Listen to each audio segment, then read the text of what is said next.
ख़बर शामिल कयूं पिया रुकन बुरड़ा खां। रुकन बुरड़ा में शिया उलमा काउंसिल पारां पेशावर में थींदड़ बम धमाके खिलाफ़ मौलवी लियाकत अली नजफी, नवाब खान बबुर, चन्नेसर बबुर, रियाज़ खासकेली, GM हैदरी, हाजन बबुर, कुर्बान लिगारी ऐं ॿियनि जी अॻुवाणी में हुसैनी इमाम बारगाह प्रेस क्लब रुकन बुरड़ा ताईं एहतजाजी रैली कढी वई।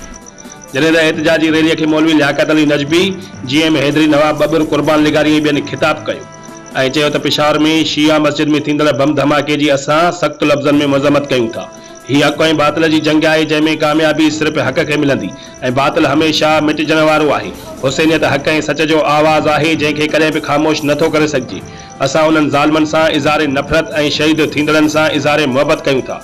जॾहिं त उन मौक़े ते मुमताज़ ख़ासकेली, शाहनवाज़ बबुर, ग़ुलाम क़ादिर बबुर, इक़बाल अबड़ो, फ़ौजी मलूक ख़ासकेली, मुमताज़ बबुर, मुर्तज़ा ख़ासकेली, मलंग अली गुल बुग्यो, वज़ीर अली मंगणहार समेत सवें मोमिननि शिरकत कई ऐं सख़्त नारेबाज़ी कई। आख़िर में पेशावर साए में शहीद थींदड़नि लाइ दुआ घुरी वई। रिपोर्ट करे रहे जान मोहम्मद अबड़ा, बे न्यूज़ रुकन।